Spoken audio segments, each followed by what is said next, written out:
तो last time we have discussed about the cell, उसके size के बारे में, उसके स्ट्रक्चर के बारे में देखा था। थोड़ा पॉइंट बाकी रहेगा तो वो हम कंप्लीट करके आगे बढ़ते हैं। So each living cell has the capacity to perform certain basic functions that are characteristics of all living forms. हर एक लिविंग सेल जो है उसके अंदर वो कैपेसिटी होती है कि वो सर्टेन टाइप्स ऑफ फंक्शन को कैरी कर सके। So how does a living cell perform this basic function, तो वो किस तरह से वो अपने काम करते होंगे। वो जो बेसिक फंक्शन होगा, एनर्जी रिलीज करवाना है या रेस्पिरेशन करना है या स्टोरेज करना है या फोटोसिंथेसिस करना है, numbers of activities there are. तो here there is a labour division. We know that there is a division of labour in multicellular organism.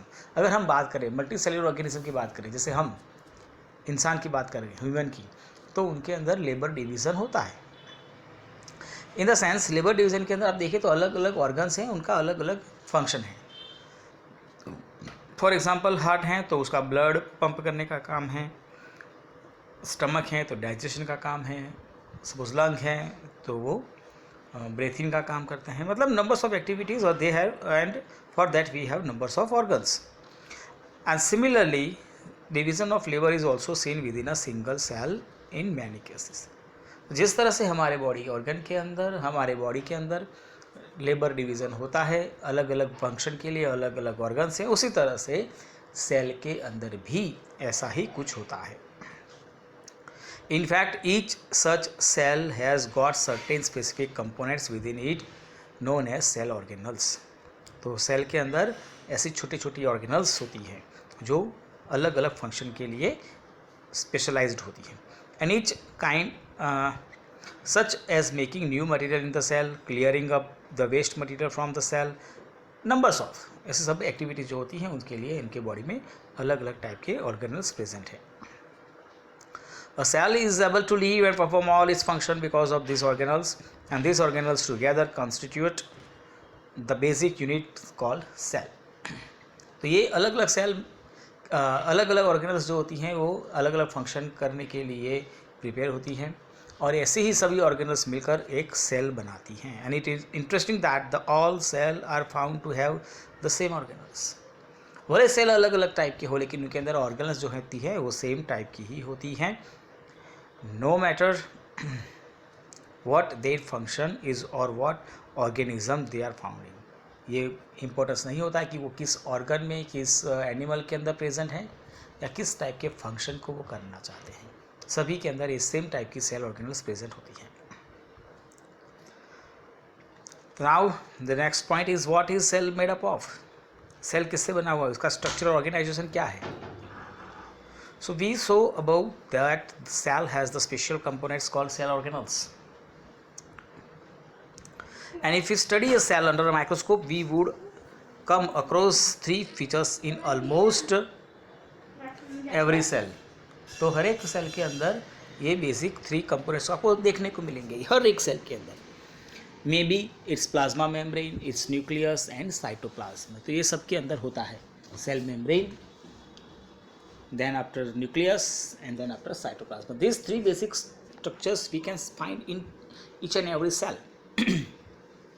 And all activities inside the cell and the interaction of the cell with its environment are possible due to these features. So we have to study in detail these three features, and then after we will see about the organelles. So today we will discuss about the plasma membrane, which is also known as cell membrane. Plasma membrane या तो cell membrane जो है, it is outer covering of the cell.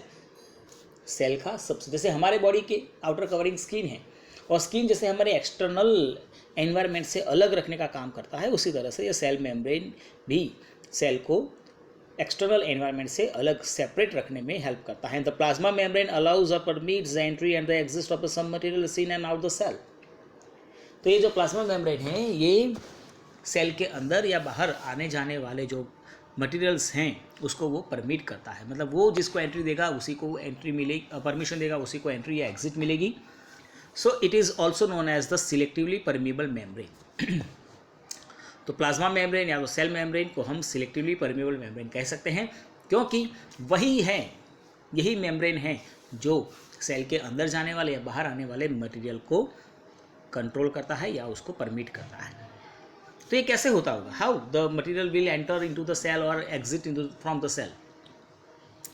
तो for that we the process is taking place is known as diffusion, and you might be knowing about that. We have studied in the chapter number 1 about the diffusion.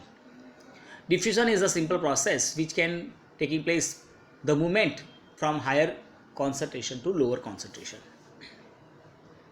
मतलब जिस side material की concentration ज़्यादा होगी वहाँ से वो low concentration की तरफ आगे बढ़ेंगे. अपने आप होगा, ये प्रोसेस किसी के फोर्स में नहीं होने वाला है, किसी भी तरह की एनर्जी भी रिक्वायरमेंट नहीं होती है, अपने आप ये प्रोसेस होता है. And the process is known as diffusion. So यह in case of the cell, अगर हम सेल की बात करें तो जैसे फॉर एग्जांपल हम लेते हैं कार्बन डाइऑक्साइड एंड ऑक्सीजन. अब सेल को ऑक्सीजन की ज़रूरत है, but the amount of cell amount नहीं, the concentration of the oxygen inside the cell is less with compare to that of outside.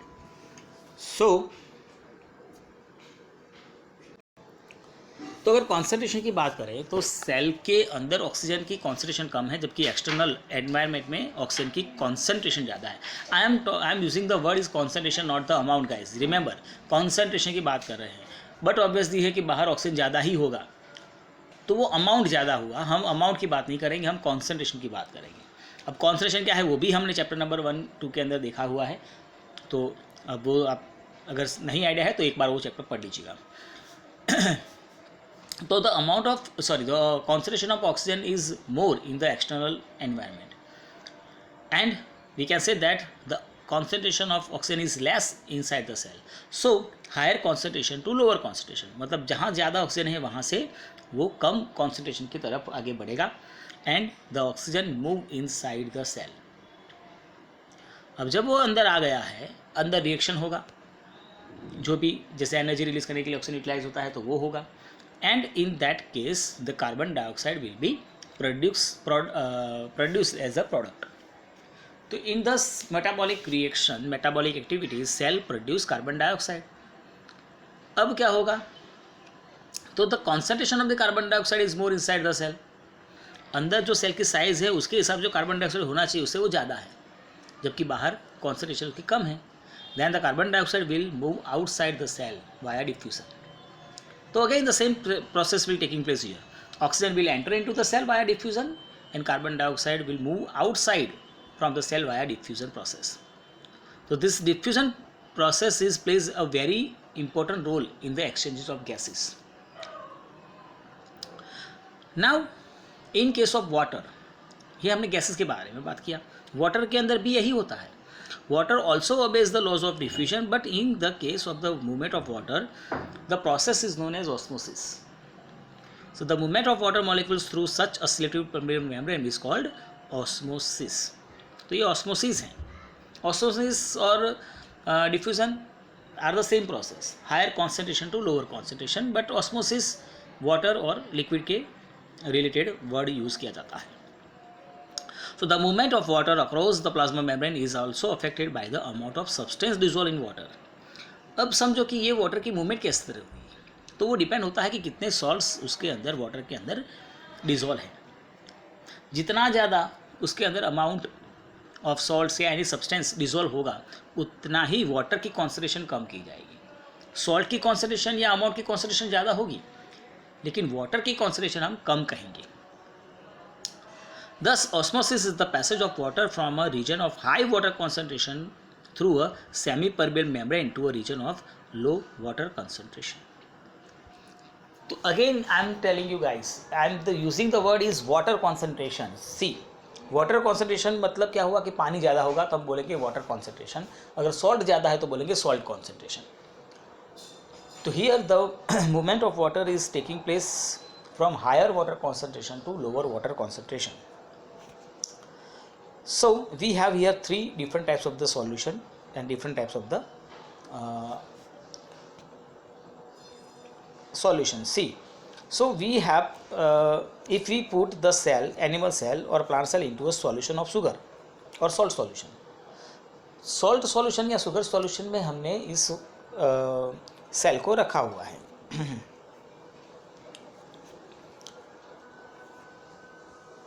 तो क्या होगा, तो हमारे पास 3 ऑप्शन हैं अलग अलग। ये पहला option, if the medium surrounding the cell has higher water concentration than the cell, मतलब जिस वाटर में आपने सेल को रखा हुआ है उसमें वाटर की कॉन्सेंट्रेशन ज़्यादा है, मतलब सॉल्ट्स कम होंगे, शुगर या सॉल्ट जो है वो कम है, वाटर ज़्यादा है, मतलब डाइल्यूट वाटर है, हम समझो। The medium outside is very dilute and the cell will gain water by osmosis. So in this process जो सेल है वो ऑस्मोसिस थ्रू वाटर को एब्जॉर्ब करेगा and in the solution is known as hypotonic solution. In that case the cell will swell up, cell जो है वो फूलेगा क्योंकि उसने वाटर को एब्जॉर्ब किया है। Now the second thing, if the medium has exactly the same water concentration as the cell, मतलब cell के अंदर और बाहर दोनों साइड सेल की वाटर की कॉन्सेंट्रेशन सेम है, देन व्हाट विल हैपन, तो यहाँ पर अगर आप देखेंगे तो जितना वाटर अंदर जाएगा उतना ही वाटर बाहर की तरफ भी मूव होगा, मतलब inside and outside the movement will be same. In that case the cell will retain its size, वो अपनी साइज को रिटेन करेगा, ना बाहर ना सेल तो फूलेगा ना तो श्रिंक होगा। And this type of solution is known as isotonic solution. तो ऊपर वाला जो था वो हाइपोटोनिक था, अब जो है वो आइसोटोनिक है।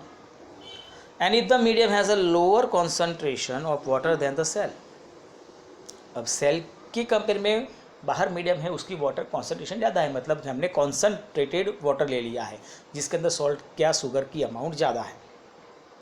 ऐसे सिचुएशन में cell will loss the water, cell जो है वाटर को लॉस करेगा, इट विल श्रिंक, वो श्रिंक हो जाएगा and that type of solution known as hypertonic solution. तो इसको कहा जाता है हाइपरटोनिक। तो हमारे पास बेस्ड ऑन द सॉल्यूशन और based on the concentration we have 3 types of the solution, one is hypotonic solution, one is isotonic solution and one is hypertonic solution. In case of hypotonic solution, the water will move inside the cell and cell will swell up. In case of isotonic solution, the movement of the water inside and the outside will same, the size of the cell remains same.